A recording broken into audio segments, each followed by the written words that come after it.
前言. Forward. What was the past for human being? What will be the limit point for mankind in the future? Will the intelligence of human be able to stop the asteroid's impact on Earth? If these questions cannot be answered, then we should turn ourselves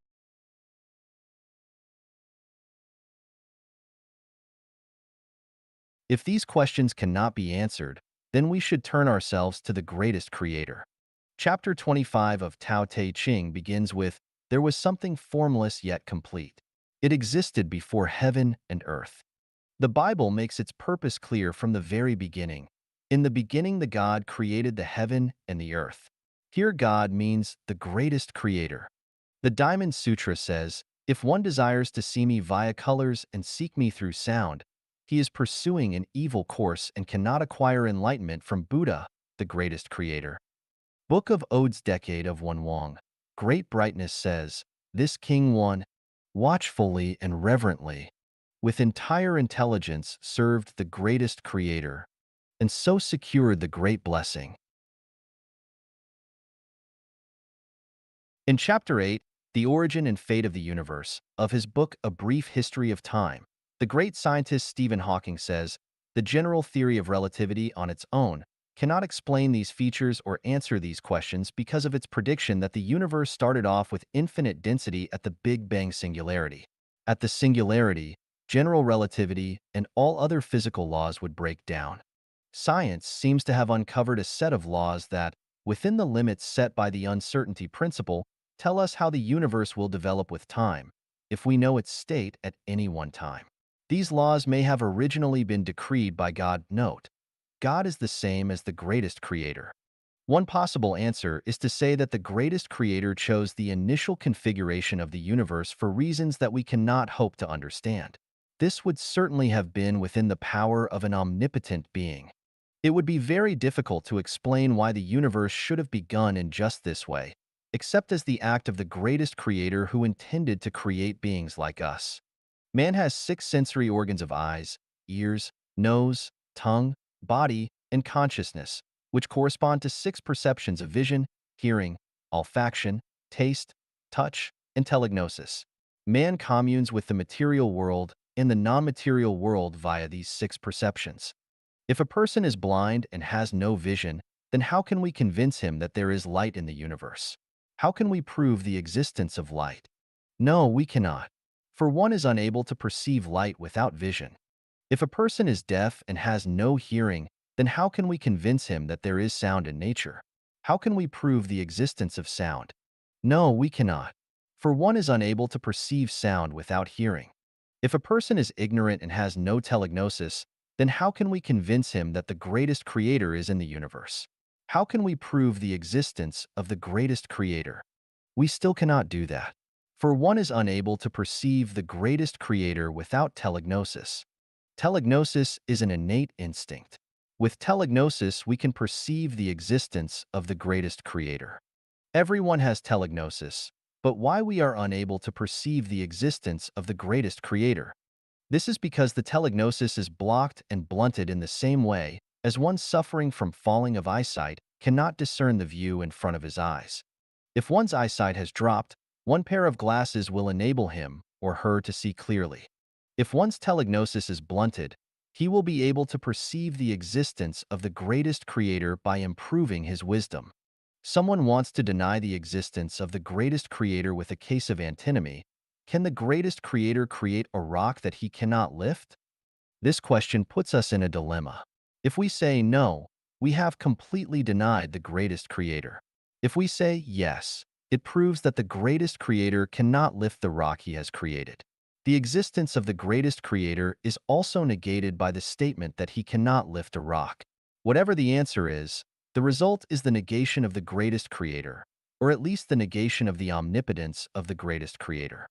The man who creates this antinomy is very smart in that his minor question has perplexed the spiritual nature of many people, making them stay far away from the greatest creator and wisdom. This person is either Satan or someone disfavored by the greatest creator. He cannot taste the grapes, so he would try his best to prove that the grapes are sour and prevent others from eating the grapes. Can the greatest creator create a rock that he cannot lift? This question is a trap. The similar question may be, are you a thing? How would you answer this question? No matter the answer is yes or no, you will fall into the trap of the designer. It does not make any difference whether to say, I am not a thing, or I am a thing. Thus, we cannot present positive or negative answers directly to any antinomies. Instead, we should consider from the question itself or lodge a rhetorical question. For example, the rhetorical question for, are you a thing, is to aim the question, are you a thing, directly at the person who asks this question. Let's see how he will answer this question himself. The rhetorical question for, can the greatest creator create a rock that he cannot lift, is, can the greatest creator not lift a rock that he has created?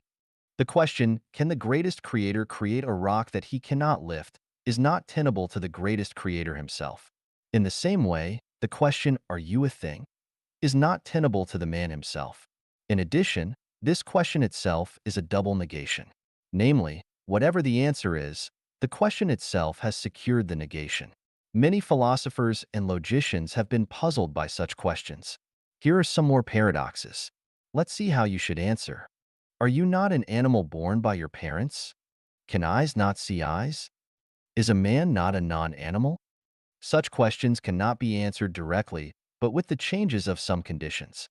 The greatest creator-related question can be answered. The greatest creator can create rocks under any condition. The greatest creator can lift rocks under any condition. Any more questions? The questions can be done in this way if we keep on. I will begin by asking, what is lifting?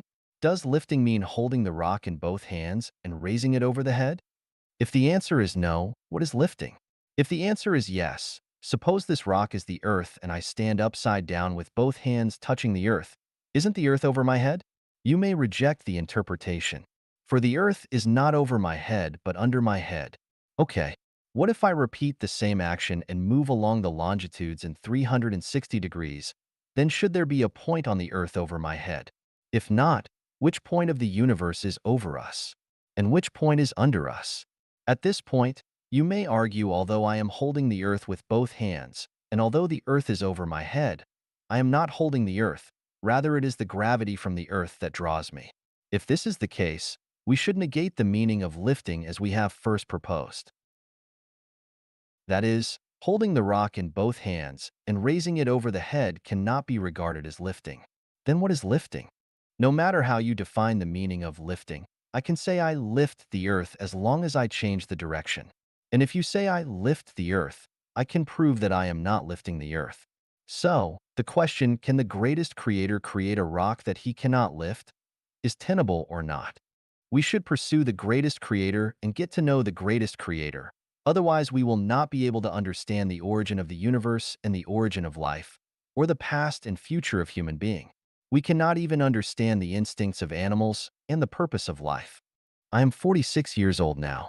I have engaged in a wide variety of occupations: shepherd, peasant, migrant worker, secretary of Youth League branch, clerk, secretary of CPC branch, political instructor of art and cultural propaganda team of People's Commune, bench worker, electrician, automobile mechanic, middle school teacher, office clerk, office manager, interpreter, driver, salesman, grocery store manager, restaurant buyer, bartender, nightclub manager, manager of fast food department, property developer, and so on.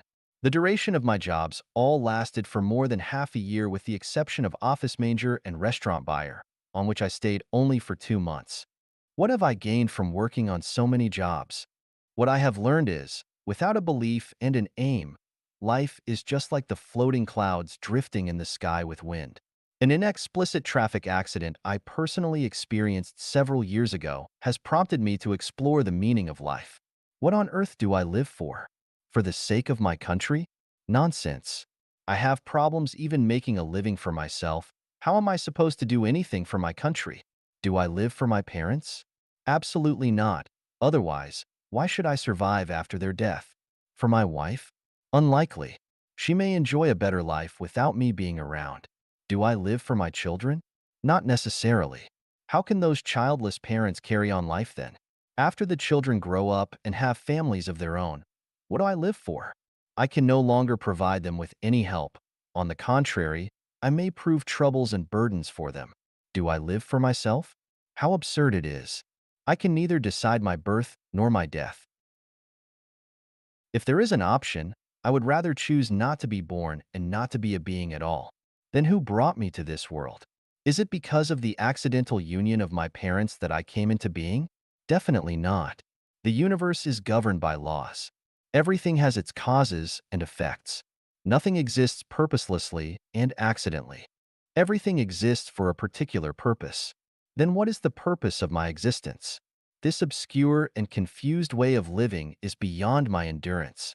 I would rather die than to live without a clear understanding of myself and the world around. If I have no idea where I came from, then I should at least know where I am heading. Otherwise, it would be a great pity if someday I suddenly get killed in a traffic accident. Can I live a life with understanding if I am wealthy? It seems that there is no single millionaire in the world who has solved the problem of the purpose of living. By the time you have a lot of money, perhaps you don't have much energy and time left. You may have died before you know why you have lived. Besides, money does not come the way as you wish. Otherwise, anyone can be a billionaire. Having power will make one understand the meanings of life? I doubt. There have been many emperors and kings appeared on the stage of human history. Did they really understand the purpose of life? Was there any one of them left us with book on life? How about being a scientist? Great as Newton, Einstein, and Stephen Hawking are, they still wondered the origin of the universe, the origin of human being, and the origin of life. Would I be any better than them if I become a scientist? Moreover, just as I cannot become a singer because I am not born with the gift of a singer, I cannot be a scientist either. To be a scientist for me is something beyond my wildest dream. Will it be possible for me to understand the meaning of life if I seek to become some kind of expert? I am afraid not. Let's take archaeologists and anthropologists, for example. One day they would say that mankind originated from Europe, another day that mankind originated from Asia, still another day they would claim that mankind's ancestor lived in Africa. To affirm the place of origin of mankind simply by a few pieces of fossils is far from reliable. It is likely to say that we would be originated from the Antarctica if some more human fossils are excavated from somewhere someday. How about reading the Bible? Can it be a way to understand the meanings of life? Maybe I was born foolish. I have read the Bible for years, yet I have not been enlightened so far. Where is the kingdom of the greatest creator? It has been there already, or it will emerge in the future. Where would it be if it will emerge in the future? By future, do we mean a millennium, 10 millennia, or 100 million years? My life only spans scores of years. Is there such a thing as the resurrection of flesh and body? How can resurrection be realized? There is no doubt that Jesus is a God. The problem is whether there are any other gods that above Jesus? Why would Jesus undergo suffering if he is free from the control of other gods? Why almost all his disciples died an unnatural death? Is it possible for a God to lose control of his own fate? As a God, why couldn't he protect even his own disciples? Why should they suffer for the blessing of other worldly life? So I rely on Buddhism to guide me. Buddhism preaches the previous life and the eternity, lifetime after lifetime, retributive justice and karma. This makes sense. But how on earth does karma transform? How should a person behave to acquire eternity? Where is the Pure Land? And what does it look like? I have only read a few of the great many Buddhist sutras, so it is not for me to jump to a hasty conclusion. Since Buddhism has existed for more than 2,000 years, it should be able to interpret the meaning of life, but it failed as well. If life is but a process of suffering, why does the greatest creator create so many wonderful things for people to enjoy? If the purpose of life is to attain Buddhahood, then what is Buddhahood? How can we attain Buddhahood? What is the probability of attaining Buddhahood? If only 2 to 3 out of the 1,000 people who practice Buddhism succeed, then the rest would feel quite unwillingly to sacrifice the worldly pleasure. Money, power and status, and scientists and other experts, Christianity and Buddhism. Each may have its own arguments, but none of them can explain clearly the meaning of life. And for us mortals, we even have a hard time scraping up for daily existence. How can we have time to pore over the learning of sociology, natural science, and religion? Is there a shortcut? Is it possible for us to seek the greatest creator directly, bypassing gods, Buddha, and the knowledge accumulated by mankind? Because only the greatest creator knows all, and only the greatest creator has the ultimate power of decision. Where can we find the greatest creator? Read Wordless book, Read Heaven, Read World, Read People, Read Things. Luckily, I have undertaken more than 20 different jobs and have experienced many hardships of life. In addition, after graduation from senior middle school, I went further study for another 3 times. And I have stayed in the countryside, in small towns, and big cities. As a result, I can string up different phenomena and events for chain reflection. Nevertheless, I am still confused. So what could be the obstacle? I was greatly enlightened when I incidentally browsed the Quran, which says, "The masses of deities and mankind. Don't hesitate to escape from domain of heaven and earth if you can. But it would not be possible for you to escape without the help of authority." Yes, how can I escape from the domain of heaven and earth without the power and help of authority, the greatest creator? How can I get the support of the greatest creator? By telegnosis, man is a part of the universe. Man can correspond with universe. The brain can immediately sense the sting on the toe. So if I send a fax of thought to the greatest creator, he will surely know my appeal. Indeed, the picture of the birth of the universe, the origin of life, the origin of mankind, and the 36 dimension space began to appear in my mind. The subject of fate is thus revealed naturally. Only at this time did I learn the greatest creator, Jesus, Sakyamuni, Lao Tzu, as well as mankind, universe, time, space, energy and matter, body and soul, the nature of life, and the meaning of life. I came to know God by telegnosis, which could only be sensed nor told. In order to facilitate the understanding and induce even greater enlightenment, I have cited 40 natural phenomena and 8 logical reasoning to prove the existence of the greatest creator and to illustrate the 8 characteristics of the greatest creator and the 8 major relations between the greatest creator and human being. Whether you can sense the existence of the greatest creator completely relies on your telegnosis and wisdom. 证明上帝存在的40个例证。40 evidences proving the existence of the greatest creator. By Xiefeng. Take a broad view, and you will see faraway mountains are fresh and green. Stay and study in life genuine will a new life begin. You will see clear paradise scenes. Once we fall into deep meditation, we can feel that there is a supernatural power in control of the movement of the universe and the birth and death of all things and the track of human life. No one can deny the fate, yet no one can grasp his own fate. Everything about us seems to be prearranged by certain powers, and we are only moving according to the life courses assigned to us. Then, whether such a supernatural power exists or not, whether there is a super wisdom in control of the entire universe or not. If there is not, then how did the universe come into being? Where did the variety of life forms come from? If there is, where could the supernatural power be? What is his form? Does it look like a man? What characteristics does he have? Why we cannot see it? Does it care for humankind? How does it manage this astronomical universe? How shall we get to know it? 一、有序运行的太阳系需要有人设计安排。There should be someone behind the orderly operation of the solar system. By Xiefeng. With the Sun as its center, the solar system consists of the Sun, Mercury, Venus, Earth, Mars, Jupiter, Saturn, Uranus, Neptune, Pluto, comets, the asteroid belt between Mars and Jupiter, meteoroid, interstellar matter, the Earth's satellite moon, and other asteroids. Attracted by the gravitation of the Sun, other celestial bodies revolve around the Sun. Among them, the 9 planets revolve in the same direction around the Sun along the nearly round orbits in approximately the same plane. For billions of years, the solar system has been running in the Milky Way galaxy in an orderly manner and with no single mistake. The 9 planets, the Earth's satellite moon, and other asteroids have unfailingly and willingly maintained the order of the solar system. They cooperate tacitly with each other, conforming and obedient. There has never been any bullying. There is a high degree of organization, discipline, and unity. If any one of the planets does not obey command and acts on itself, the whole solar system will immediately be knocked over by other stellar systems in the galaxy. then the main task of the whole solar system, sustaining the life on Earth, will not be possible and man will also perish. To live harmoniously, a big family of about dozen people will need some domestic disciplines to keep it in line. A company, small it may be, must have rules and regulations if it hopes to survive and develop. A house should have a design before builders can begin work.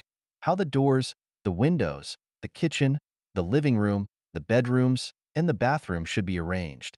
To survive, even a pack of wolves, a swarm of bees, a cohort of ants, or a flock of sheep must have a leader in charge. Otherwise, the result will be a state of disunity and chaos. Let's take a look at the general manager's office. The desk, the chairs, the bookshelf, the sofas, the tea table, the telephone, and the like are all arranged in an orderly manner. The tea table will not be placed on the desk. The chairs will not be put on the sofas. Why? Because these have already been designed and arranged. Let's have a look at the workshops of a factory. The lathes, the milling machines, the planers, the drill presses, the machining tables, the grinding wheels, and the tool cabinets are arranged in an orderly manner. They will not be piled up and thrown here and there. Why? For someone is doing the arrangement. Let's take a look at the streamline of the assembly workshop of TV sets. There is a strict order for the assembly of different components. Is this order formed naturally? Of course not. There must be someone doing the design and arrangement. Let's take a look at everything in nature and every activity in human society. It is not difficult to discover that all have been organized and arranged by someone or a certain brain.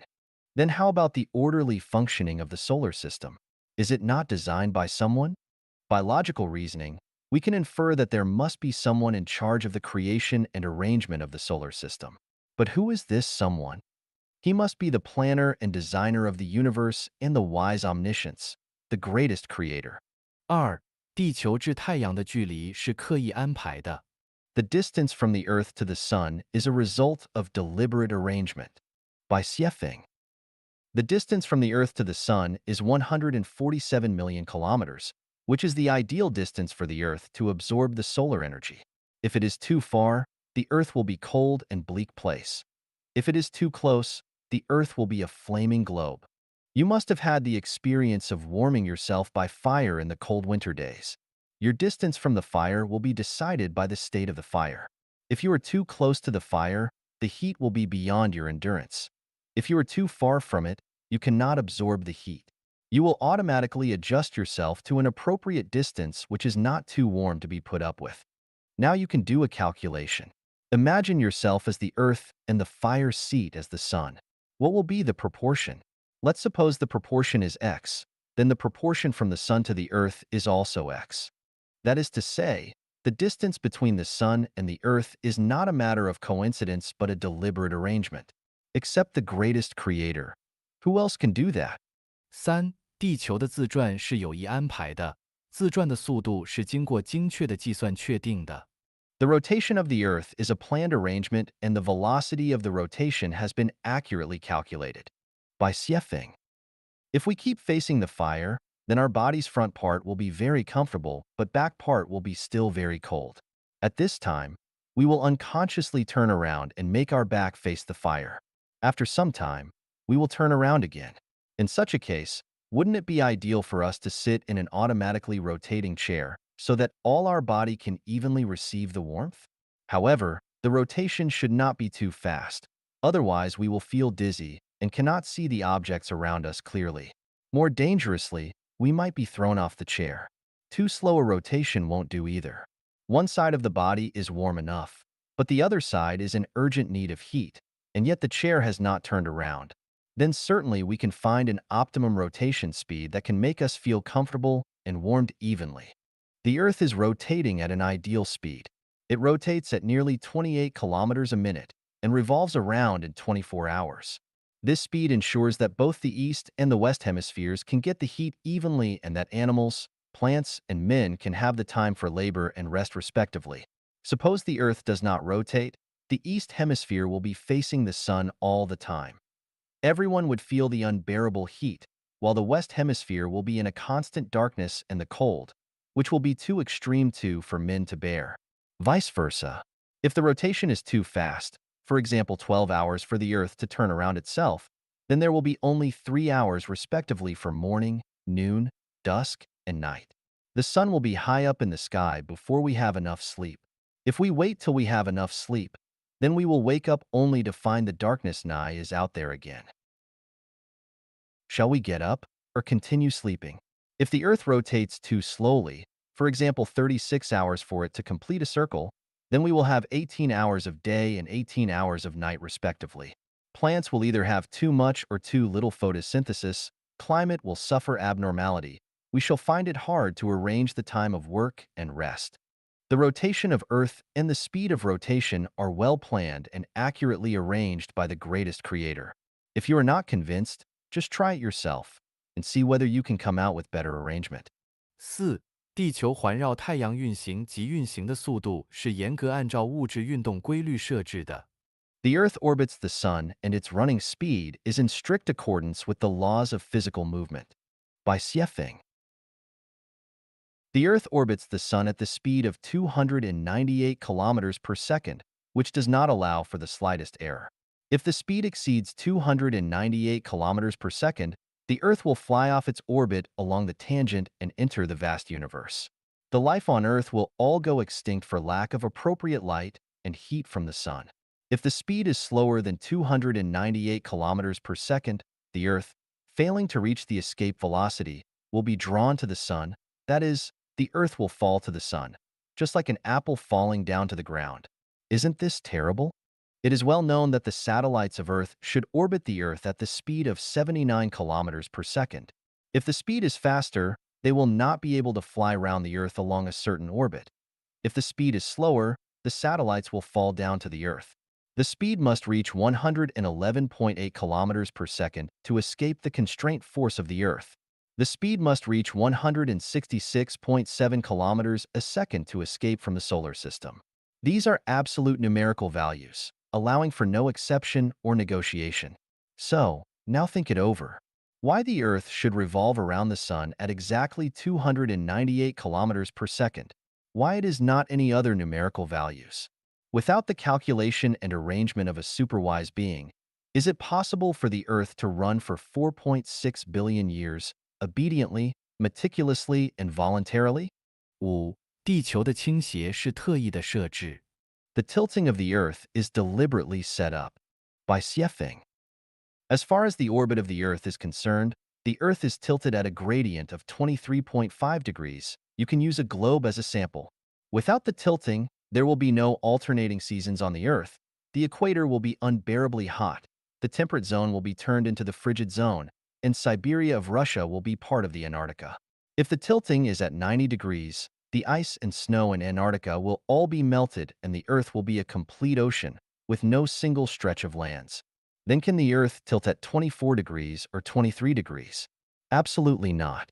If the Earth tilts at 24 degrees, all the coastal cities will be submerged by water. If the Earth tilts at 23 degrees, the Earth will suffer from severe water shortage and many rivers will disappear. Just imagine, will it work without the computation and design of a superwise being? Then who is this superwise being? Neither you nor me, but the greatest creator. 六、月球是地球上生命的保证。The moon is the guarantee of life on Earth. By Xiefeng. First, let's look at some moon-related figures. The moon is 380,000 kilometers away from the Earth. The mass of the moon is approximately 1/81st of the Earth's mass. The moon completes a circle around the Earth every 25 hours. It takes 27.3 days for the moon to go along its orbit as well as auto-rotation for one circle. The time interval between the first full moon and the next is 29.5 days.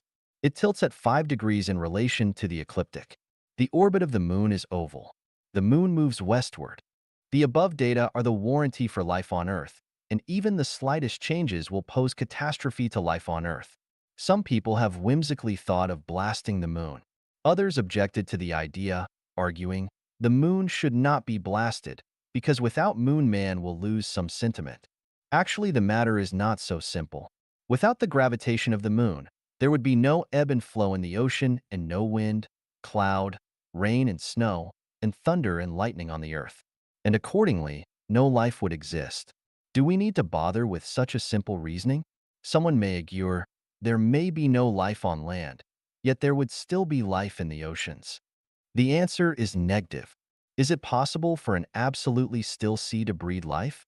Moreover, without moon, it is impossible for us to have inspirations like, so bright a gleam on the foot of my bed. Could there have been a frost already? Lifting my head to look, I found that it was moonlight. Sinking back again, I thought suddenly of home. Without the moon, no life could survive on Earth. Therefore, the moon is specially set up there, for the life on the Earth, or we might say especially for man. Then who has set up the moon? Our ancestors? Dinosaurs? Who but the greatest creator can have such power and capacity to hang the moon in the sky? 七，地球至月球的距离是丝毫都不能有偏差的。The distance between the moon and the Earth allows for no deviation. By Xiefeng, the distance between the Earth and the moon is 384,400 kilometers. If the distance is shorter than this, the Earth will be ravished by raging gusts and torrential rains. If the distance is farther than this, there would be only gentle breezes, occasional drizzles on Earth, and there would no longer be great storms, typhoons, and thunder and lightning. In another word, the life on Earth will suffer bad weathers and harsh environments. Just imagine what may happen if a jet plane schemes 1 meter above our heads. Not to mention the impact of the infrasonic waves and shock waves generated by the fast-flying plane. Even the whirls of air current brought about by the flight will carry us off our feet. The tiles on the roofs will certainly be blown away, and a course of water gully and water wall will be formed when the plane schemes over the water. Suppose the volume of the plane is as 3 football pitches. What will happen when it flies past the surface of the Earth? The consequence will be catastrophic. In the area it passes by, there will be scenes of general turmoil and mess, with animals scampering for dear life, men and horses thrown off their feet, walls tumbling, wind roaring and waves billowing. The ships on the sea will be wrecked, and the coastal areas will be frequently pestered by sudden pours of storms. If this situation continues every 25 hours, the survival of life on Earth will be unimaginable. What would happen if this plane were the moon? Not to mention the effect of other harsh elements on life. One flight of such a plane would bring 1/3 of the ocean's water to the land. If it flew around the globe for one time, the resultant hurricane would cause downpours to descend from sky, and all the continents would be transformed into an ocean. Then will life survive? Therefore, the distance between the Earth and the moon cannot allow the slightest deviation. Then who has designed so appropriate a distance? Undoubtedly, the design has been made with accurate calculation by superior life more intelligent than human being. 八，大风大浪、台风和雷鸣闪电是有意编排的。Great storms, typhoon, and thunder and lightning are deliberately choreographed. By Xiefeng, the occurrence of the great storms, typhoon, and thunder and lightning is due to the existence of the moon. Without gales, the convection of hot and cold airs on Earth will be impossible. The chilly and sweltering weathers will continue for longer spells. The clouds over the ocean will not drift toward the land, and there will be no rain or snow. Without billows, there would be no gales. Without typhoon, the vapors over the ocean cannot be carried to the plains and the plateaus. Without thunder and lightning, the missing ozonosphere will not be replenished in a timely manner. As a result, ultraviolet radiation and other cosmic rays will shine directly on man. Everyone will suffer skin cancer. Without thunder and lightning, the air cannot be cleaned, and countless viral bacteria will multiply uncontrolled. Man will no longer multiply, and the Earth today will see no footprints of man. 九，整个太阳系是专为地球人类而设置的。The whole solar system has been set up especially for man. By Xiefeng, we can see, as mentioned above, the distances between the celestial bodies, the sizes of different celestial bodies, and their speeds of movement have all been accurately and meticulously designed and arranged in strict accordance with the scientific laws of the survival and development of matter, with not an iota of coincidence. Some people may argue, the Sun and the Earth are extremely important to mankind, but the other celestial bodies in the solar system are just dispensable. Actually, this is not the case. Mercury, Venus, Mars, Asteroid clusters, Jupiter, Saturn, Uranus, Neptune, and Pluto are all set up to protect the Earth. They are the additional bodies of the Earth, and obviously have been set up and arranged for man. A riddance of any heavenly bodies or a change to any factor will alter the orbit of the Earth, and man will not survive on Earth. Life only exists on Earth in the entire solar system, and there is absolutely no life on other planets, because they are appurtenances of the Earth.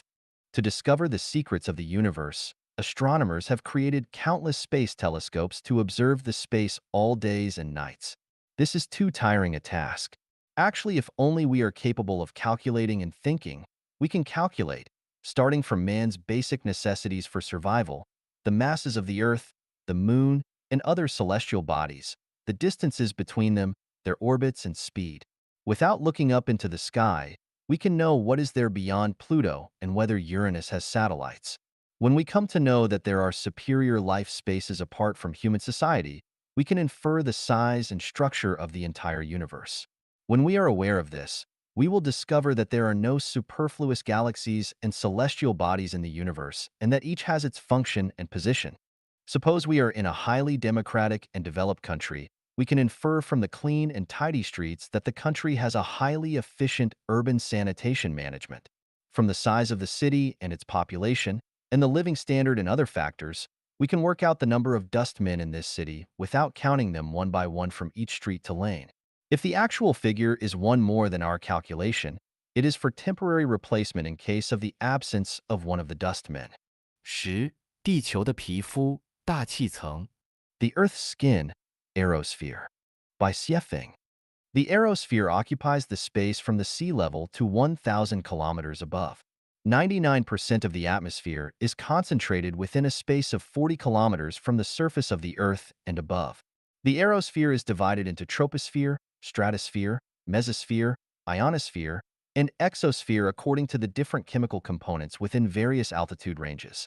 The range about 18 kilometers above sea level belongs to the troposphere. 99% of the troposphere consists of vapor. The climatic changes and natural phenomena of thunder and lightning, wind and rain, drifting clouds, evening or morning glow, and rainbows all occur in the troposphere. The atmosphere consists of 78% nitrogen, 21% oxygen, and 1% of other gases, such as carbon dioxide, argon, and ozone. The aerosphere is the skin of Earth, without which the Earth would be as bleak and desolate as the Moon, the Mars, and other celestial bodies. There would be no life on Earth. Then how did the Earth's skin come into being? Some may say the aerosphere only occurs naturally. Then why is there no aerosphere on the Moon and Mars? The proportions of different gases in the atmosphere are just right. The increase or decrease of the proportions of any gases would be catastrophic to life on Earth. For example, oxygen accounts for only 21% of the atmosphere. The absence of oxygen will mean the instant death of man and animals, and the reduced amount of oxygen will hinder the normal activities of man and animals. It is impossible to carry out normal activities on the summit of the Everest and Himalayas because of the scarcity of oxygen. The spacecraft must be equipped with adequate oxygen for astronauts to carry out normal explorative activities. If oxygen in the atmosphere accounts for more than 21%, the people and animals in the low-latitude regions may suffer poisoning, and the inflammables in the nature will be liable to spontaneous combustion. An iota of spark may trigger many things ablaze. Apart from moisture, sunlight, and carbon dioxide, plants also need a large amount of nitrogen oxide for their growth. If the content of nitrogen is less than 78%, no matter how often or on what scales thunder and lightning may occur, there won't be enough nitrogen oxide created for the absorption of plants on the surface of the Earth. The amount of carbon dioxide accounts for less than 1% of the atmosphere. The small amount of carbon dioxide is the core factor of greenhouse effect, which maintains the global temperature between -21 degrees and 14 degrees Celsius. Without carbon dioxide, the ocean will be frozen up and the plants will die out. However, with too much carbon dioxide, man and animals may die of poisoning, and the temperature of the Earth may rise dramatically. We may ask, how did atmosphere and the accurate proportions within the atmosphere come about? We cannot always attribute the inexplicable phenomena to naturally formed as a matter of course, can we? Without the careful attention of the parents, Can a person grow up naturally after he was born? Is the lighting electricity we use generated naturally? Does the plane, weighing dozens of tons, fly naturally in the sky? Can we naturally reap a bumper harvest by simply throwing some seeds on the ground without hoeing the weeds, fertilization, and watering? There is absolutely nothing involuntary in the universe, and everything is managed and manipulated by someone, or some kind of wisdom. What are you suspicious about then? 11. 生命的保护神，臭氧层。The Guardian of Life, Ozonosphere, by Xiefeng. Up in the sky between the space 20 kilometers and 30 kilometers from the Earth's surface, there exists a sky blue transparent sphere. It is the ozonosphere in the stratosphere of the aerosphere, which is the guardian of life on Earth. Without it, the cosmic rays, especially the ultraviolet emitted by the sun, will shine on man and animals without any resistance. As a result, 99% of man and animal will be inflicted with cancer and 99% of man and animals will suffer cataract. The organism immune system of man and animals will be weakened, and any occurrence of contagious diseases like flu will wipe out man and animals in groups. Because of this, the Congress of Vienna in 1985 and the London Revised Conference in 1990 developed the Resolution for Human to protect the ozone layer. Why? First discovered by a German scientist in 1839, ozone is a relatively unstable light blue molecule composed of 3 oxygen atoms. The molecule of ozone mainly results from the photolysis of intense ultraviolet. The content of ozone accounts for less than 100,000th in the atmosphere. 90% of ozone is concentrated in ozonosphere, which absorbs and filters the ultraviolet radiation waves readily absorbable by the nucleic acid in the biological cells. Ranging in wavelengths between 240 nanometers and 320 nanometers, these ultraviolet radiation waves will cause the above diseases and pose direct threat to the survival of life on Earth if they are absorbed by animals, plants, and man. Ozone and ozonosphere are protecting man, but the ozone inhaled by people near the ground is a harmful substance, which is capable of damaging the lung tissues and the photosynthesis reaction system of plants. As a mighty photochemical oxidant, it can cause great damage to rubber, plastics, and the life of animal and plants. It can react with the hydrocarbon of automobile exhaust and volatile gasoline to generate the organic pollutants like acetaldehyde and ketone. In 1973, 2 scientists from California University discovered that CECS artificial substance can damage the ozonosphere while the refrigeration industry and aviation industry are creating ozone. The activities of human being are pushing himself to the brink of extinction. This has brought the concern of scientists and far-sighted political leaders. And this is why people should protect the ozonosphere while prevent the increase of ozone in the troposphere, especially within the Earth's surface. The ozonosphere also has other functions. For example, it can rub against meteorites in the space and burn and digest them in the ozonosphere. Or the Earth will be littered with meteorites, and the weight of Earth would not be the same today. The Earth would have fallen to the sun long before. I'm not here to discuss how to protect the ozonosphere, but to illustrate that the ozonosphere in the aerosphere has not formed naturally, that ozonosphere is not dispensable, but has been carefully designed and arranged by the greatest creator. 12. 地球的血液，水。The blood of the earth, water, by Xiefeng. Can we perceive the existence of the greatest creator through water? To answer this question, first we will have a look at the property of water, the functions of water, and the circulation of water. Water is composed of numberless water molecules which are made up of 1 oxygen atom and 2 hydrogen atoms. One side of water molecule, the side with hydrogen atoms, is the anode, and the other side is the cathode. Since like charges repel each other, but opposite ones attract, then anode of a water molecule is linked to the cathode of another water molecule.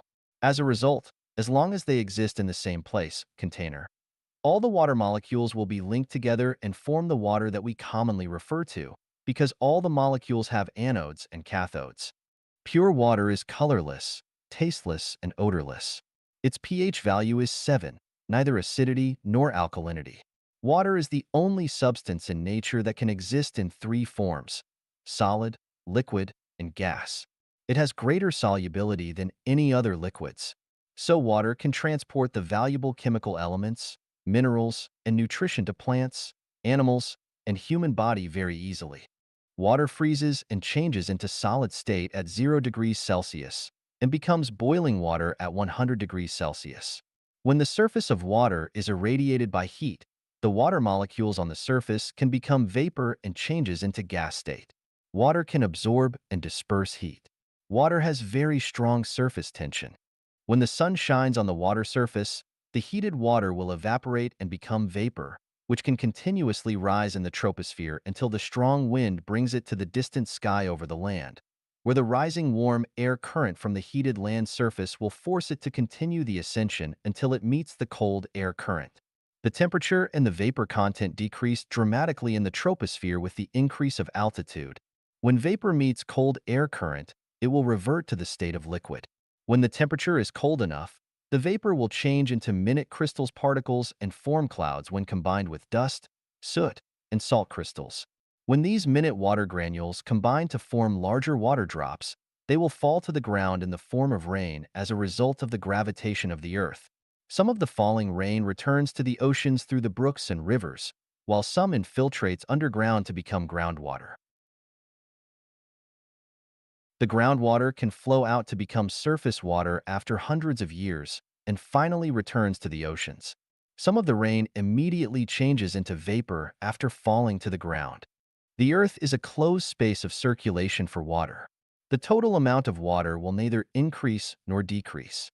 Therefore, there will be no change in the total amount of water on Earth no matter whether it is absorbed by plants, animals, and humans, or it is used to wash the diapers, or has evaporated and risen up in the sky. Whether it has flowed into the sewage pipes or infiltrated underground. Perhaps the water molecule you are drinking was the water once drunk by Jesus or Sakyamuni, or used to wash diapers by a mother. The total amount of water on Earth is 326,000,000 cubic miles, of which the ocean takes up 97.24%, glaciers and icebergs account for 2.14%, the groundwater accounts for 0.61%, and rivers only accounts for 0.0001%. Let's see whether there is the greatest creator in water accordingly. Without water, the Earth is nothing but a desert with no life on. No matter how capable man is, he cannot create water. In addition, people would have long perished without water, let alone create water. That is to say, water on Earth is created by someone who does not need water. Who can exist without water? Someone wise may claim. Water is not created. It is something existed on Earth since time immemorial. If this opinion is correct, we can be sure that the Earth has neither past nor future but is timeless in existence.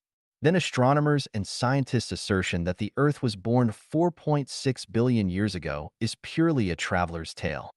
Furthermore, since the Earth has existed since time immemorial and the Earth is only a small component of the universe, there will be no question of the birth of the universe, and the universe must also have existed since time immemorial.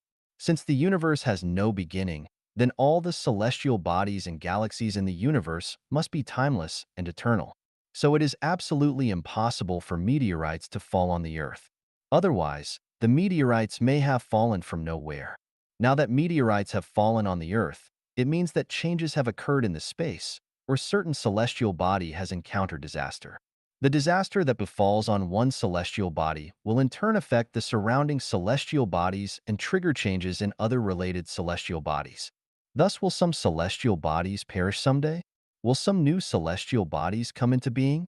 If a celestial body comes and goes, then undoubtedly the Earth can also come and go.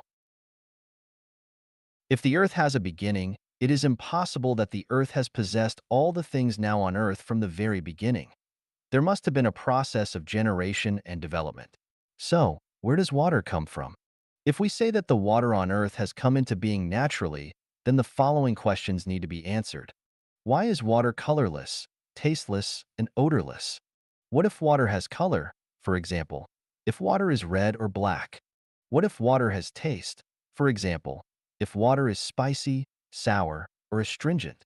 What if water has smell, for example, if water emanates a fragrant or fishy smell? Why does water has a very powerful solubility? What will happen if water cannot dissolve the food we have eaten and the drug we have taken? If water cannot dissolve the red blood cells and white blood cells growing in the marrows, And if water cannot dissolve minerals, chemicals, and other nutritional substances, why does the pH value of purified water stand at 7? What will happen if the pH value is smaller or greater than 7? Why does water have three states: gas, liquid, and solid? What will happen if water is only in the state of liquid and no gaseous or solid state? Will there be changes of climate on Earth if water cannot turn into vapor? Can we still see the blue sky, white clouds, morning or evening glows? If water cannot change into solid state at low temperatures and form a layer of ice on the lake surface to block the harsh cold, will the fish not be frozen to death? How much land will be left if the ice that accounts for 2.14% of the total water amount has melted into water? Why does the solid state of water have a smaller density than the liquid state of water? If the solid state of water has a greater density than the liquid state of water, the ice formed on the river surface will continuously sink to the bottom, and the rivers, lakes, and oceans will all be changed into solid ice. When will the heat of the sun melt the ice? Will there be life if all the fishes, shrimps, and turtles have been frozen? Why does water have a powerful function in absorbing and releasing heat? If water cannot absorb heat, the temperature of the equatorial areas in summer will be too high for man and animals to survive. The heat of the engines in our automobiles will not be carried away by water, and the pistons will be stuck inside the cylinders because of the heat expansion. If water does not have powerful heat dissipation, the temperate zone, especially the coastal regions, will be terribly cold in winter, and the heat in the engine will not be released. Why does water boil at 100 degrees Celsius? If water does not boil at 100 degrees Celsius but at 20 degrees, many rivers, lakes, and oceans will have become a steaming pot where we can get boiled fish directly from. If water does not boil until it reaches 150 degrees Celsius, it would be impossible to boil food with ordinary pots, and it would be impossible to have food cooked at altitudes higher than 3,000 meters. Why does water have very strong surface tension? If water does not have very strong surface tension, how can it be absorbed by the root systems of plants and enter the venations of trees to bring nutrition to leaves and fruits? How can it move inside the capillary vessels of man and animals and transport nutrition to the surface layer of skins and the internal organs? Well, so much for the water subject. Just imagine, if water is not created by the greatest creator through careful arrangement, is it possible for the nature to create water with the above special functions? 13. 价廉物美的日用品，盐。Cheap and good daily necessity, salt. By Xiefeng. When I was a child, I used to see a woman with an extremely large neck in our village. Each time I saw her, I would involuntarily throw more glances to her. Later I asked my grandma, "Why is her neck so big?" Grandma replied, "According to doctors, because she did not have enough iodized salt." When I was young, there were a fairly large number of imbeciles in the two neighboring villages. I asked my father, "Why are there so many retarded people in those two villages?" My father responded, "Possibly because they have had too much salt from buying gully." 借此段落谈谈我的家乡。Allow me to have a few words about my hometown here. I spent my early childhood in my hometown where the Yellow River and Dasha River met. My family had a garden and orchard, where I could look westward at the spectacular view of Yellow River falling from the sky, which glittered in the sunshine. Northward, across the river, there were the beautiful scenes of Wangjia Mountain and Wangjia Plain, and the flocks of horses, cattle, and goats on the shoals. In the south, the wire-pulled boats and the sheepskin rafts were ferrying passengers across Dasha River. In the east, cascades of houses were shaded and embraced by green trees. The two springs near the village were warm in winter and cool in summer. All through the year, clear and sweet water flows from these springs, and I grew up drinking the water from them.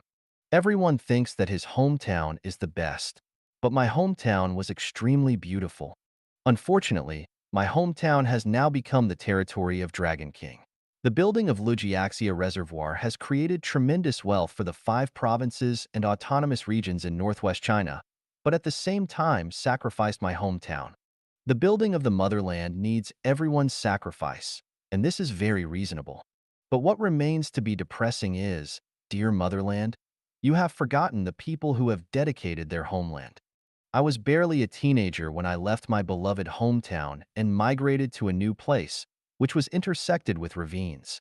There was barren soil, endless desolation, and no more beautiful sceneries. What remained were the primordial scenes of struggling for survival. My uncle had to leave for other places with my cousins and beg for food. These scenes are still vivid and fresh in mind, and each time I recall, my tears will run on my face. Motherland, can't you make some compensation for your faithful children who have sacrificed for you? Yes, you can and you did. Every time you only gave us a set of selected works of Mao Zedong for consolation. Your representatives came 5 times, so our family got 5 sets of selected works of Mao Zedong. The spiritual power is infinite, and the force of example is immense. But you have overlooked the fact that we are merely ordinary people. Even if you have piled my house and courtyard with selected works of Mao Zedong, we still need food and clothes, need to get merry. Motherland, have you ever thought of the life of those poor people who have sacrificed their homeland for you when you spent hundreds of millions RMB decorating the Chang'an Avenue? Now let me return to the topic. There is a deep gully called Bayan Gully near the 2 villages just mentioned. In the gully there flows a gurgling stream, not of clear spring water, but of salty and turbid water. In order to save a few coppers earned from selling eggs while having salt, the people there made salt from the water of Bayan Gully. The question whether the people in the 2 villages got retarded from eating the salt from Bayan Gully can be left to scientists. We can infer from the 2 examples that salt is extremely important to man. In human history, the salt business was very profitable. Salt merchants were the symbol of wealth. Countless fights and wars have broken out between men for the control of salt origin and the channel of salt business. In ancient times, the soldiers were offered salt as a prize, and the laborers were also paid by salt. When salt became a rarity, it was more valuable than gold. Just as water and air, none of us can live without salt. Our daily food can dispense with any other seasoning, but not salt. Apart from water and air, salt is the most important necessity for life among natural resources. The main component of salt is sodium chloride. Rock salt, lake salt, salt bed salt, and sea salt may differ in their respective structures and composition. For example, the refined salt we usually purchase from stores is cubic crystal in structure, while the lake salt is polygonal crystal. The best salt should be sea salt made through the sunlight-caused evaporation of seawater. Such salt contains over 80 minerals needed by human body, including iodine, calcium, potassium, magnesium, aluminum, barium, chromium, iron, manganese, fluorine, zinc, nickel, copper, phosphor, and the like. Salt is not only a superior seasoning and preservative, but also the key substance to keep us healthy and vigorous. Salt can help the digestion of food and transfer the nerve impulses to muscle tissues. But consumption of too much salt will do damage to the heart and cause high blood pressure and overweight as well as the decline of kidney function, the disorder of menstruation, and edema. The most important thing for life is air. Without air, man will die immediately, so there must be adequate supply of air to guarantee the viability of life. The second most vital thing is water. Without water, man cannot survive for long, so there must be a great reserve of water to keep life going. The third most important thing for life is salt. Without salt, man can survive for a longer time, but will die eventually of weak limbs and frail body. Therefore, it is also necessary to have a certain amount of salt in store of which can be obtained with little effort. When we shop for salt, we will find that salt is lower priced in comparison with other goods. As for gold, pearls, and diamonds, they are only ornamentals for life and are not necessities, so they are scarce in amount and are not easily obtained. If the seawater is not salty, there will not be salt on earth. Since seawater is inexhaustible, so we will never be short of salt. Now let's see. For life in nature, the more important things are, the greater are their supply. The less important thing are, the smaller are their supply. Is this simply a matter of unconscious coincidence of nature? Or is a purposefully arrangement by some mysterious power? 14. 光合作用，生命食粮的源泉。Photosynthesis, the source of food for life. By Xiefeng. To survive, man needs not only air, water, and salt, but also needs to absorb nutrition, mainly carbohydrate. Where does carbohydrate come from? It comes from photosynthesis. What is photosynthesis? Photosynthesis is a process of converting sunlight energy to chemical energy through carbon dioxide and water to produce the nutrition needed by animals and plants, carbohydrates. Human body itself cannot conduct photosynthesis, neither can any other animals. Photosynthesis mainly occurs within green plants. Therefore, man must live on green plants. Photosynthesis can be briefly described as follows. When sunlight shines upon the leaves of plants, it will be captured by chlorophyll in the cells of leaves. The light energy captured by chlorophyll will decompose the water entering the leaves via roots into hydrogen and oxygen. Oxygen will be released through the pores on the leaves, while hydrogen will be kept within leaves and will react with carbon dioxide entering the leaves via pores on the leaves to form carbohydrates. The vigorous carbohydrates will spread in the plant cells through veins and enable the absorption and growth of plants. The most common type of carbohydrate is glucose, which will combine with nitrogen to form amino acids, proteins, and nucleic acids needed by life. Nitrogen is carried inside plants mainly through the water absorbed by the root systems of plants. Because of photosynthesis, part of carbohydrates formed inside the plants will be supplied to plant itself, and the rest will be stored in the leaves and fruits. Man and animals absorb carbohydrates by consuming the leaves and fruits of plants. Carbohydrates are compounds composed of carbon, hydrogen, and oxygen atoms. Sugar, glucose, and fructose are simple carbohydrates, while starch and cellulose are more complex carbohydrates. The molecules of simple carbohydrates have only a few carbon and hydrogen atoms, while the molecules of complex carbohydrates have many carbon and hydrogen atoms. In terms of sources, all the food we eat originates from photosynthesis. Without photosynthesis, there would be no humans. Some people argue, I do not rely on plants and can survive only on poultry and domesticated animals, so I don't need the photosynthesis of plants. The problem is without the photosynthesis of plants, there would be no poultry and domesticated animals, because they rely on plants for survival. Of course, we can survive by eating fish, but fish also live on the photosynthesis of algae and some indigenous microorganism. From the point of nature, the only living things capable of making food are plants.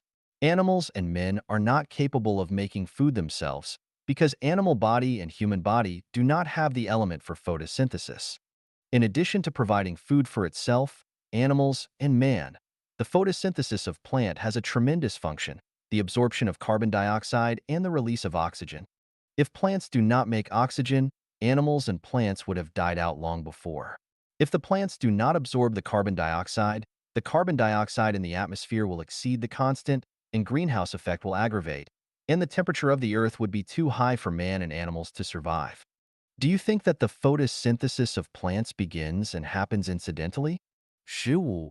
自然界的对称，神秘而伟大的力量。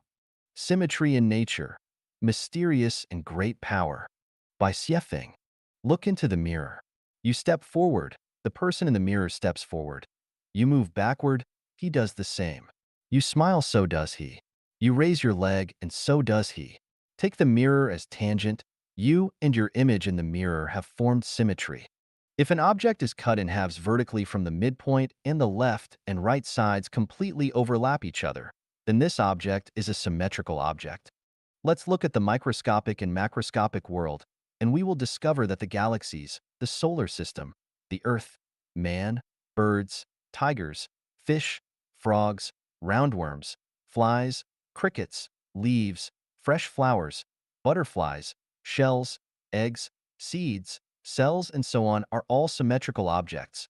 Tornadoes, vortexes, diamonds, crystals, apatite, pearls, hairs, water droplets, the orbits of celestial movements, and helixes and others are all symmetrical.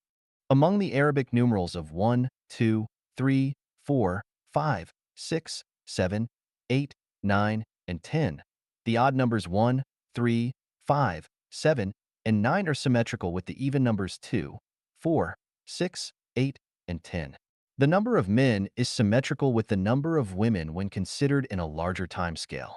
Symmetry is omnipresent in the universe. Without symmetry, there would be no universe. Why does the protruding rafter rot first? For the protruding rafter destroys the symmetry. Why the leaning tower of Pisa looks uncomfortable? For it has lost its symmetry. Why some people are called the handicapped? For they lack symmetry. Why was the World Trade Center of America got bombed? For America has become exposed rafter that unsymmetrical with other countries. Why was Falun Gong suppressed? For it was not symmetrical with the Chinese culture then. Why have many ancient civilizations in human history have declined? For they have lost symmetry. Why monsters and demons are frightening? It is because they are unsymmetrical. Why the works of some artists look disgusting? It is because their works lack symmetry. Why some buildings appear unsafe? It is because these buildings are not symmetrical. Why are some people irascible? It is because they are psychologically unsymmetrical. Why are corrupt officials punished in the end? It is because their mentality is not symmetrical with those of the common people. Why are meteorites frequently seen in the sky? It is because these celestial bodies have lost their symmetry. Why did the emperor hang himself?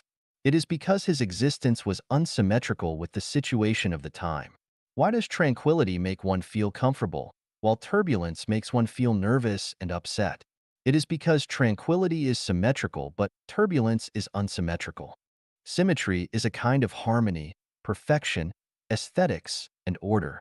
Why beauties are intoxicating. Why fresh flowers are pleasing to the eye. Why the music of moonlight of spring river is so soothing. Why do the sculptures of great masters make appealing to us? Because they are harmonious and perfect, providing people with enjoyment of beauty. Try to think. If a girl's left eye is larger than her right eye, her mouth is a bit oblique, only 4 fingers on her left hand, 8 toes on her right foot, and her left leg is shorter than her right leg, how would you feel? Man is inclined to symmetry. Outstanding artists, painters, sculptors, musicians, and so on, architects and political leaders are all experts on symmetry. Whoever understands symmetry understands the mystery of nature. Whoever has mastered symmetry will do things with ease and skill. A mature man is a psychologically symmetrical person, while a whimsical, eccentric, irascible, testy, and tempestuous person is no doubt psychologically unsymmetrical. Symmetry is perfect, asymmetry is defective. Symmetry is long-lasting, asymmetry is transitory. The reason for me to discuss symmetry here is to find out what power has made all things in nature symmetrical and why people are innately inclined to symmetry. Symmetry is a surface phenomenon, behind which is a mysterious and great power. The power controls in the form of symmetry to any overdevelopment and inharmonious kinetic energy and potential energy. Why does man have only 2 eyes instead of 3? Why is the earth round? Why does the dog tail grow on its rear body? Why are the wings of butterflies and the wings of birds identical? Why do people dislike ugly things? Scientists will certainly seek answers from the characteristics and structures of particles like atoms, electrons, protons, neutrons, and photons, which were proved in vain. For they could not explain the balance and symmetry for both sexes and why man does not grow a tail. So far, can we feel deep within our subconscious selves that a super wisdom is in control of all beings? If so, who is this super wisdom but the greatest creator? 16. 黄金分割，绝美的比例。Golden Mean, Perfect Proportion, by Xiefeng. In 1996, I discovered hundreds of species of conches in the marine products market by the seaside of Dar es Salaam, the capital of Tanzania. Those shells were incomparably and unimaginably beautiful. The spiraling structure of the whelk, in particular, will dwarf the best works of any architect. Is the brain of a shell creature more advanced than that of a man? Later, by observing the flower discs of sunflowers, I discovered that the arrays of seeds in the discs take spiral shapes, whether they are seen leftward or rightward, and that the seeds are not crowded upon each other no matter how many seeds there are in the discs. I figured the ancestors of sunflowers must have had college education or have obtained doctoral degrees. Otherwise, how could their offspring have ever thought of so perfect a sequence of arrangement? Then, by observing the arrangement of the celestial bodies in the solar system, the size of the Earth, and the arrangement of human body and plants, the arrays of branches and leaves of growing plants, the arrays of different petals, the sizes of various insects and the arrangement of their trunks and legs, and the arrangement of 5 sense organs, 4 limbs, and torso of human body and so on, I discovered that everything in nature has a certain proportion, which is not controlled by an organism itself but predestined by heaven. Namely, there is a mysterious power that controls the development direction of an individual organism. Take man, for example. Please open your hand. Why are there only 5 fingers on the palm? Why is the mid finger longer than the other 4 fingers? Why the thumb does not stand in line with other 4 fingers? Why is the total length of the 3 knuckles of the little finger rightly the total length of 2 knuckles of the ring finger? Why does the thumb have only 2 condyles while all other 4 fingers have 3? What will happen if the little finger is longer than the middle finger is shorter than the index finger, or if the middle finger has one more knuckle and is 2 centimeters longer than the index finger and ring finger? We can raise thousands of trillions of questions. For example, why has the height of man remained at about 1.73 meters for thousands of years? Why are the eyes of mice so small and the eyes of horses so large? Why cannot grass grow up into towering trees? Why does the size of man's penis match the depth and width of woman's vagina? So on and so forth. As long as we examine a question thoroughly, we will have to admit that behind every phenomenon there is a mysterious power or enigmatic principle governing everything. There is a harmonious proportion between everything, for example, the galaxy, solar system, the Earth, the moon, man, dog, bird, tree, grass, insect, bacterium, and so on. There are harmonious, appropriate, and insurmountable proportions between the different parts of everything. For example, the size of human body and its proportions with eyes, head, mouth, arms, legs, 5 internal organs, and blood vessels. Proportion is the greatest creator. That is to say, the various proportions are arranged by the greatest creator. The wisdom of the greatest creator is boundless, just like the circumference ratio pi, which is endless, enigmatic, and forever infinitely informative. With the discovery of circumference ratio, man has realized the greatest creator's extensive and profound wisdom and the endless mystery of the material world. Man cannot but feel thrilled and enthralled by the wonder and profundity of Mother Nature, spellbound by the infinite future of life, and fascinated by the wonderful future. Man's wisdom is also endless. Man has discovered another secret, imaginary number I, the square root of -1. Does -1 have a square root? The rule sign of multiplication is 2 positives make a positive, and 2 negatives also make a positive, and the square of any number is a positive number. Then the square root of -1 does not exist at all.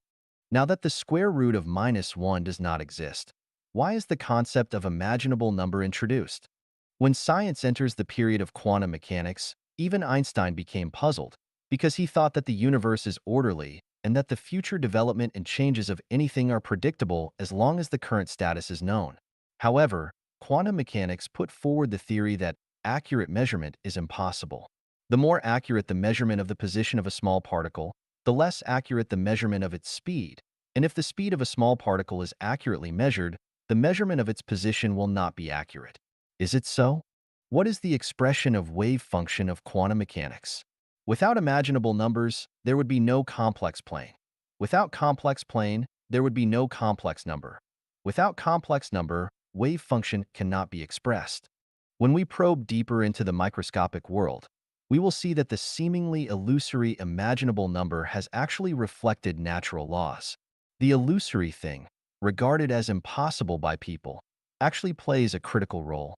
Hence, we come to realize that, instead of a question of existence or not, the illusory power of the greatest creator is actually a decisive factor which determines the development and change of everything.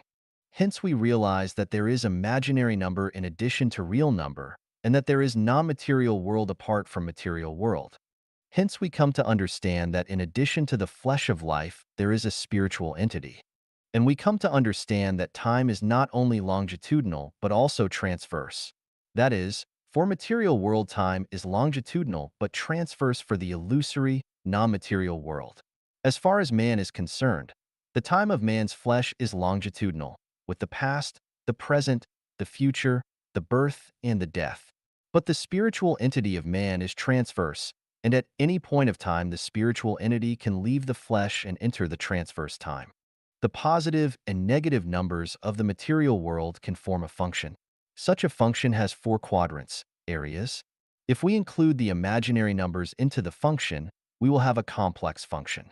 A complex function has 16 quadrants, areas. Ask yourself, please, which quadrant is my life in at present?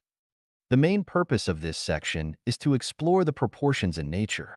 Of all the proportions, people have found a special proportion, golden mean, another secret of nature after the circumference ratio pi and the imaginary number I. Then what is the golden mean phi?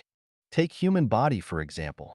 If the ratio of height and the length from sole to navel equals the ratio of sole to navel and from navel to top, then the proportion is golden mean. What's the proportion? The ratio of golden mean is 1.618038974989484821. Let's look at another array of numbers: 0, 1, 1, 2, 3, 5, 8, 13, 21, 34, 55, 89, 144, 233, 377, 610. The above figures have a feature, that is, a number is just the sum of the previous two numbers. If each number of this array is divided by the number before it, we can derive the following numbers: 1, 2, 1.5, 1.666, 1.6, 1.625, 1.61538, 1.619, 1.6176, 1.61818, 1.61797, 1.61805, 0.61802, 1.61803, 1.61803, 1.61803. If we continue the process, the value tends to be 1.618033988749894848821. What is the point of this value? It contains unlimited meanings. One of them is beauty. Why are the conches mentioned earlier in this section incomparably beautiful? It is because they have developed according to the ration of golden mean. Why are flowers so pleasing to the eyes? Because they have grown according to golden mean. Why don't the seeds of plants fight with each other? Because they are arranged according to golden mean. Why do some people look so pretty? Because every part of their figures reflects golden mean. Why can musical instruments play melodious tunes? Because the chords of the instruments and the melodies approximate golden mean. Why do some architectures look so harmonious and comfortable? Because the layout of these buildings have been designed according to golden mean. Will you think it is beautiful if a person has the neck of a giraffe, the eyes of a mouse, or the arms longer even than those of an ape? Will it be harmonious if an 80-meter building is built among the 8-meter houses, or if a 5-meter bungalow is built among clusters of high buildings? People growing up in the countryside know that if all villagers live in low bungalows and someone builds a 3-story building on a whim, this person is sure to suffer bad luck. Why was America's World Trade Center blasted off? Seemingly, it was destroyed by terrorists, but actually the destruction has something to do with its height. Similarly, if you live in a bungalow in an area surrounded by high buildings, you will feel depressed, and you and your children will have little chances of development. We often see judges give scores for contestants on television. The final score for Jinyu Meizi is after crossing out the highest point and the lowest score. Why should the highest and lowest scores be crossed out? It is because they are problematic, discordant, and extreme. Things always reverse themselves after reaching an extreme. Everything must develop within a certain proportion and must be agreeable with its surroundings. If the range of proportions is exceeded, it is no longer beautiful and harmonious. What is harmony? Appropriate proportion is harmony. What is beauty? Appropriate proportional array is beauty. Golden mean is the most harmonious and most beautiful of all proportions. The development of everything is controlled by proportion. America should help the poor countries if it wants to become the world power. It should not be overly powerful. Otherwise, it will be punished by natural laws. A poor and backward nation should strive forward. Otherwise, it will perish. This is also the case with human being. If the population has increased to such an extent that it has lost harmony with the number of plants and other animals, there will be no way to sustain the continuous growth, just like a rapidly growing branch of a tree. If the branch does not break off, it will pull down or even uproot the tree. Since there is a mysterious power or law of nature to govern the harmony of proportions, the exploding population will certainly be controlled. If man can exercise the control by himself, so much the better. If population cannot be brought under control, then the power of nature will play its role. For example, wars, earthquakes, flood, fire, plague, famine, and turidity can all play their roles in reducing the population. Isn't the outbreak of SARS in 2003 an alarm bell knocked by nature for mankind?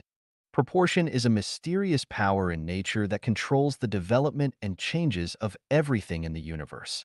Who but the greatest creator has formulated this proportion? 17. 大脑，宇宙的缩影。Brain, epitome of the universe. By Xiefeng. All the material wealth created by man is a realistic reflection of man's brain. Man's thinking, memory, speech, and actions are all attributes of human brain. That a society can be organically united to accomplish a goal is also the result of brain activity. All Nobel Prize winners and great men in history distinguish themselves from others because they have made full use of their brains.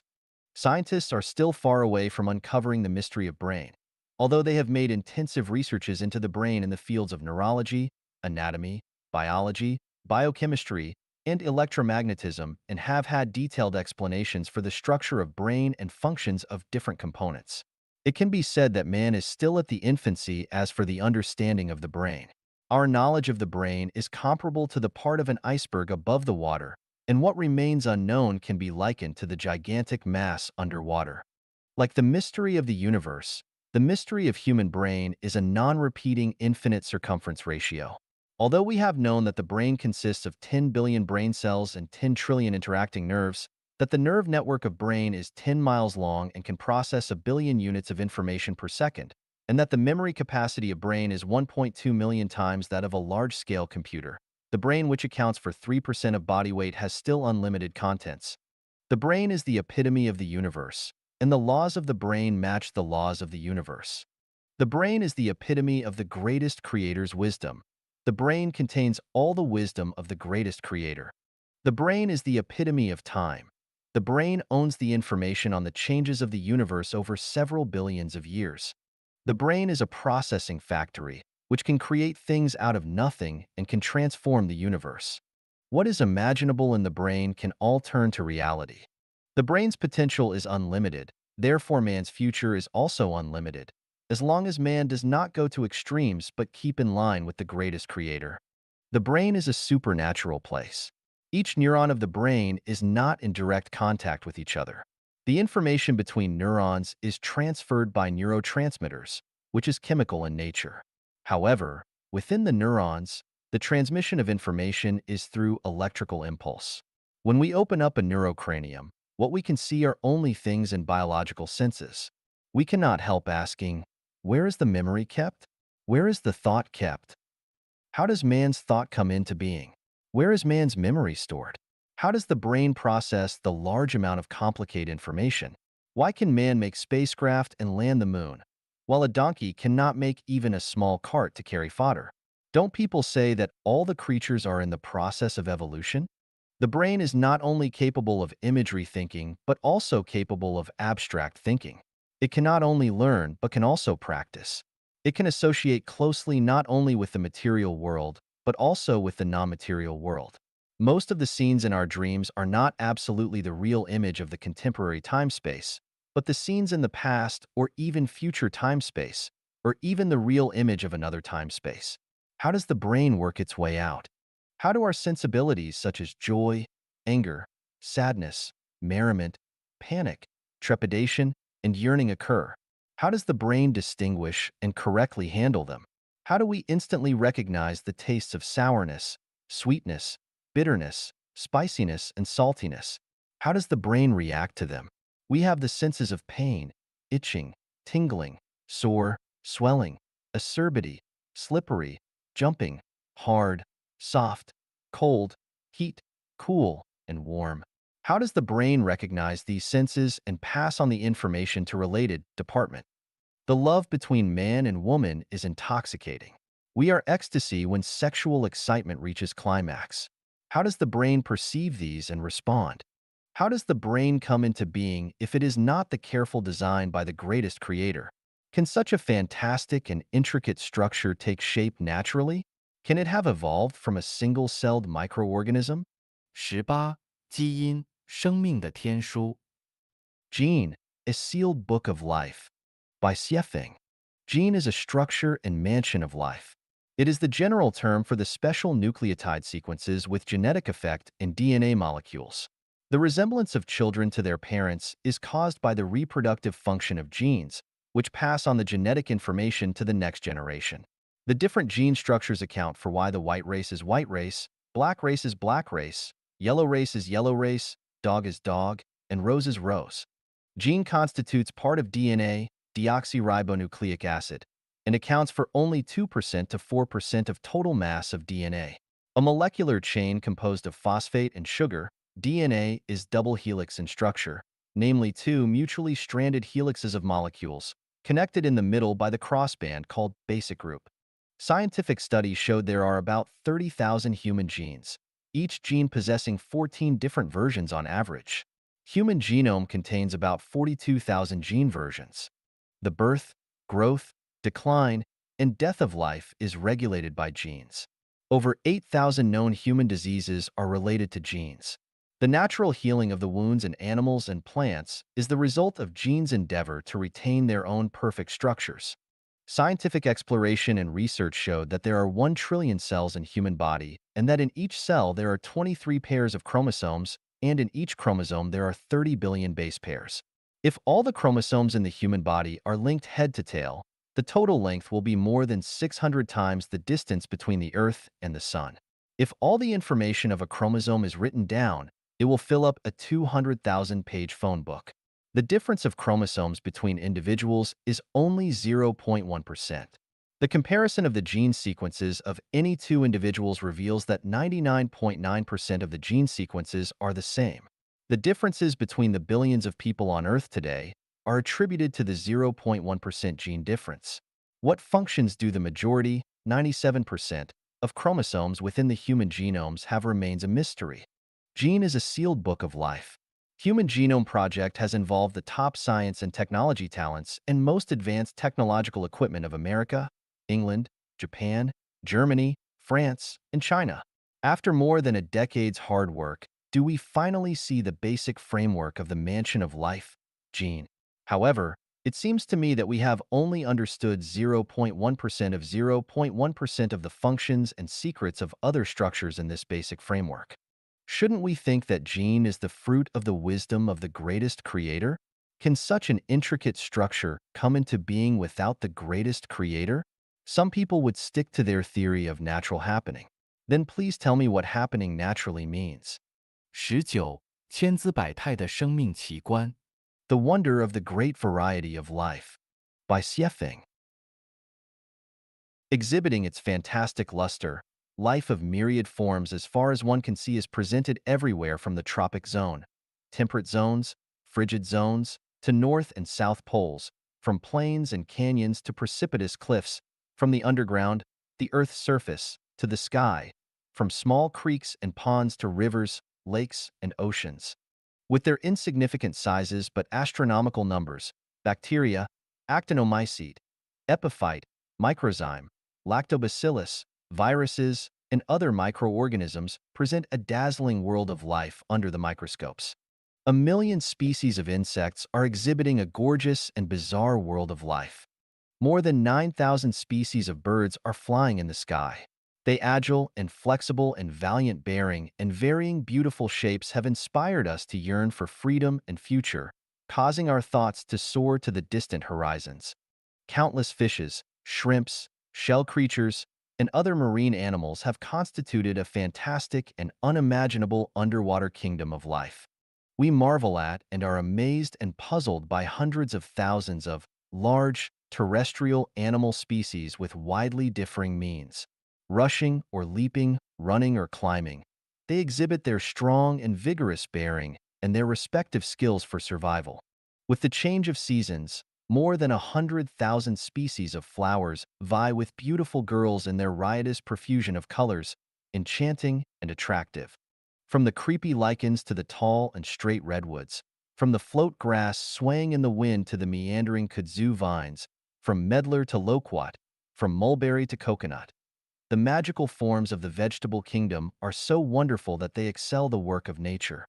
We cannot help asking, how do the riotous profusion of wonders of life come into being? Without tissues, organs, brains, and hearts, how can those single-celled monads capture and digest food, excrete feces, move freely, build houses, and have sex? Who has equipped insects with armors? Who has armed the birds with wings? Who has covered the beautiful clothes for flowers? Who has equipped man with heart? Who else but the greatest creator? 20. 生命的保护机制，条件反射。The protection mechanism of life, conditioned reflex, by Xiefeng. What is conditioned reflex? It was a rainy autumn day in 1980. I was looking out of the closed window of a classroom in the Geological Technical School of Zhangjiago. Suddenly, a classmate called Chung Hongfu from Sichuan mischievously spitted at me from outside the window. Subconsciously, I stepped backward.